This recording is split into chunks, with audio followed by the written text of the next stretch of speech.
Sirach, chapter 10 and verse 8. Because of unrighteous dealings, injuries, and riches got by deceit, the kingdom is translated from one people to another. First and foremost, I want to give all praises, honor, and glory to Yahweh, Bahashem Yahushua, Bahashem Rakakadash, for blessing me with the spirit to do this lesson. So you have this that you see on the screen. It says Mexico City residents protest against gentrification, U.S. migrant influx, and soaring rents. Now, this is pretty much going on throughout the whole country of Babylon, America, and is flowing over to other countries, right? Because who? The wicked Esau Edom, the so-called white man, we're at the end of his rulership. The gig is up. People are starting to understand and see that you are the problem. Over here in Mexico City, you have, Israelites over there because so-called Mexicans of Indian descent, those are Israelites from the Northern Kingdom. So you would have, so-called white people moving over there. And when they move somewhere, everything goes up. It just keeps going up. And Mexico City has been stripped of a lot of things due to this man coming over there, this devil. But now they probably building skyscrapers, and they probably have them. More than likely, they have them. I don't really know. I never really watched, how Mexico City looks and things of that sort. But I'm pretty sure they have parts of Mexico City that are prestige and pristine, right? Where the prestige live. And you have the people that have been living there for years, still poor, can't make ends meet. And they're just buying in and just buying land and building on it and knocking shit down and making the people's lives hell. The same way they've been doing in America. And it's always the same race of people, man. It's always Esau, Edom, the so-called white race. And people are starting to put it together now. So this is why the kingdom is about to be translated from one people to another. And that other people that is about to be translated to is the Israelites, the so-called Negro, Latino, Native Americans. The righteous rulers, right, under Yahushua and Yahweh, right? A righteous kingdom is going to be set up on the earth where you're not going to have any of this bullshit going on, man. Every day you wake up is a protest somewhere because people are fed up. Because this devil he's showing his horns and he's proud and he's saying, who gonna bring me down to the ground, man? Right? So the pride of this devil has deceived him. So let me get another script. This is Isaiah chapter 10 and verse 1. It says, woe unto them that decree unrighteous decrees, and that right grievousness which they have prescribed. Because what? They'll go to a land, wherever it's at, somebody will own it. They'll give an offer. The owner might be like, nah, I'm doing something with it. Next thing you know, the owner is dead. They come in. They strong arm whoever they got a strong arm. They give them a little bit of money. Tell them it's our land now. And they build a fucking mall or something and push people out all the way, push them more and more into poverty while they get rich. That's the MO of Esau Edom. Right? They'll do a lot of these things under the table, man. If they go to court, they'll raise the rents to whereas you can't afford it, and then you get kicked out. Right? They'll constantly raise your rent, man, constantly, to whereas you can't afford it. And when you can't afford it, you're forced to move out, and they come in right behind you, and they get it cheaper. Now all of a sudden the rent goes down, man, because what? They own the system. So-called white man owns the system, chiefly Amalek, the small hats. They run the media. They run the system, the music entertainment world, right? Pretty much everything, man. You pay rent, you pay taxes to them, right? Esau, Edom. These are the unrighteous decrees, and that's only a few, man. Verse 2, it said, to turn aside the needy from judgment and to take away the right from the poor of my people. And who are the people of Yahweh Shem Yahushua, the Israelites, the so-called Negro, Latino, Native Americans? And you continuously oppress them. It says that widows may be their prey, and Salakia, that widows may be their prey, and that they may rob the fatherless. And that's all you've been doing. That's all you've been doing, man. It's coming up with unrighteous decrees, right? Riches got by deceit. That's all you've been doing. Rape, robbing, and murdering. So the Lord is fixing to judge you, man. So let's play this. Yahweh Shem Yahushua willing and elect the other five. Shalom.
So here it is. They kicking you out of the U.S., you so-called Mexicans. They kicking you out the U.S. And at the same time, in Mexico, they're gentrifying you and raising your rents up to where you can't live, man. But yet you chose this devil. You chose him rather than your brothers, the so-called Negroes, to bond with, man. You chose to bond with the enemy, man. So this is why you're getting what you're getting.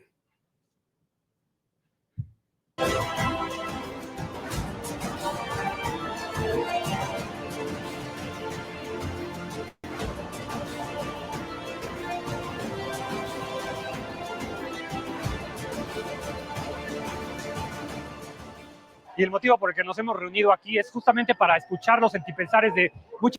Let's read it. It said, the reason I've gathered here is precisely to hear the thoughts of many victims, mainly young people today, for whom it's almost impossible to live, to find housing. It's not just that. We're living in consequences of gentrification, which is a government directing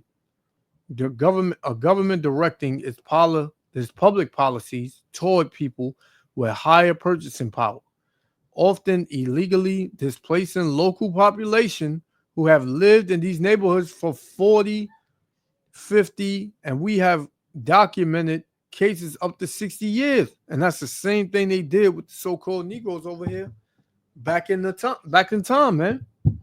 Like pretty much Brooklyn was mainly all so-called Negroes, man. All of these brownstones you see in Brooklyn or Manhattan and Harlem up there, that was owned by so-called Negroes, man. But you had this devil come in, like I said, raise the rents, right? And push people out. So now he moving over here to Mexico City. So this devil's on a time. He's a ticking time bomb, man.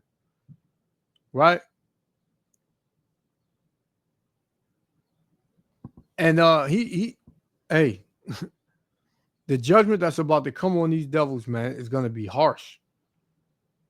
Right? Because the Lord gonna put a spirit on Jake to rise up, man. And he's already doing it. But it's on the lower level now. But the Lord gonna raise up his power and his people. He tells you that. When you read Ezekiel 25, 12 to 14, when you read Isaiah, I think it's Isaiah 51 and 20, right? Or Jeremiah 51 and 20, I always get it mixed up. You know, that he was going to make Israel a sharp threshing instrument, man, to break in pieces the nations. Right? Because people their comfortability in their lives is pretty much being tampered with. It's being bothered. And they're not used to this, man. They pretty much saying, just leave us the hell alone. But Esau Edom can't do that, man, because what? He's the wicked. This is Proverbs 4 and 14. Enter not into the path of the wicked, and go not in the way of evil men. Avoid it, pass not by it, turn from it, and pass away. For they sleep not, except they have done mischief. That's what these devils do, man. They can't get no sleep unless they put you so-called Negro, Latino, Native Americans in hell, man. Put you through hell. They can't sleep, man.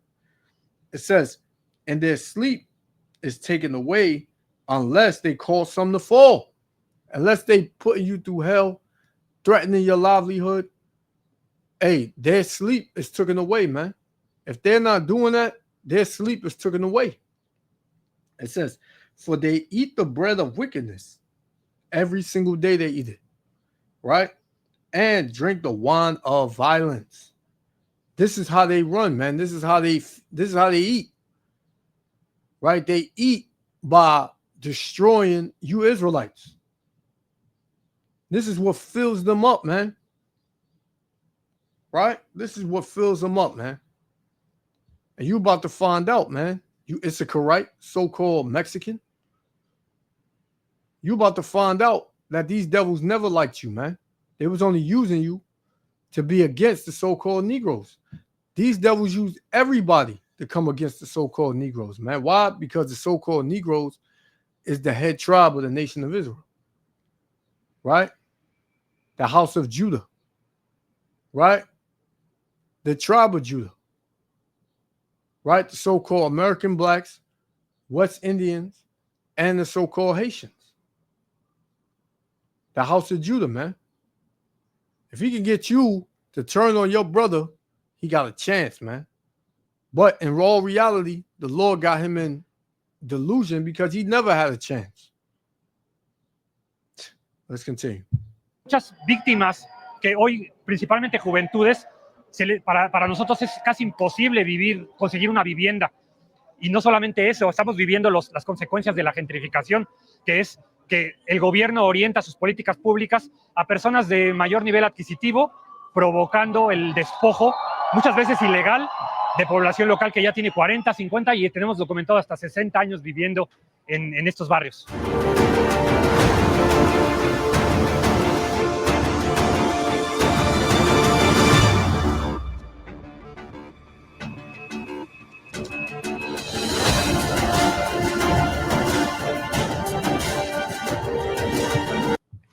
Look what she was writing on the thing.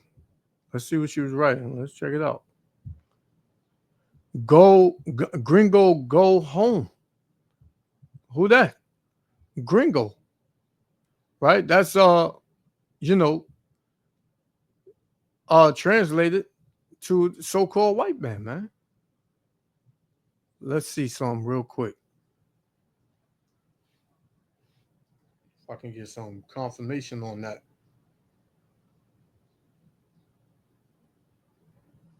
Mm, mm, to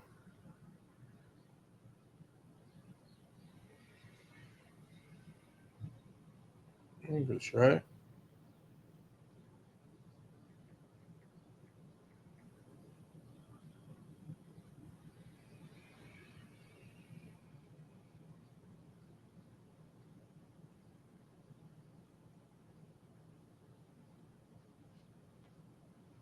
Some Spanish is not saying, but it pretty much. I seen it on a documentary. Gringo.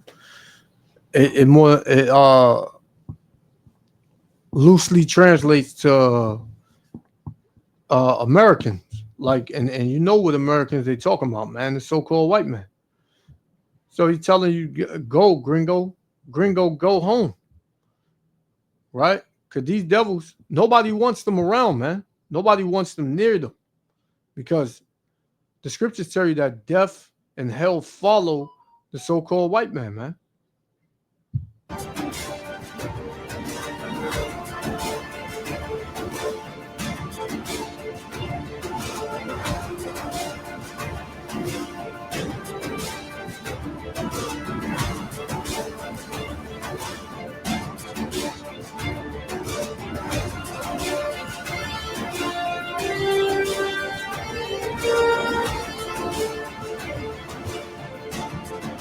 And you see who they got, man.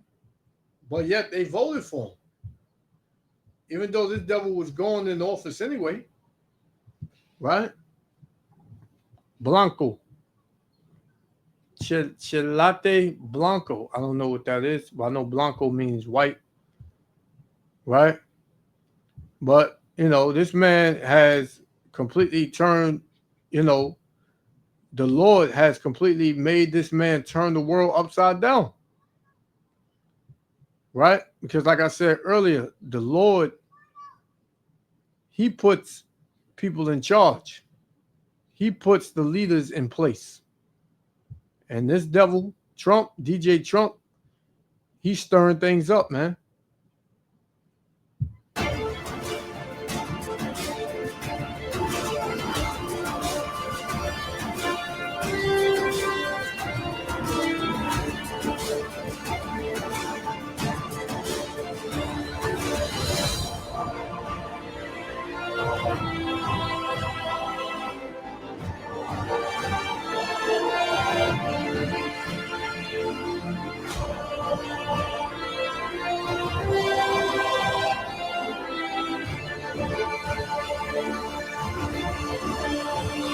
Principalmente si van a venir a vivir a un país, tienen que contribuir a ese país, ¿no?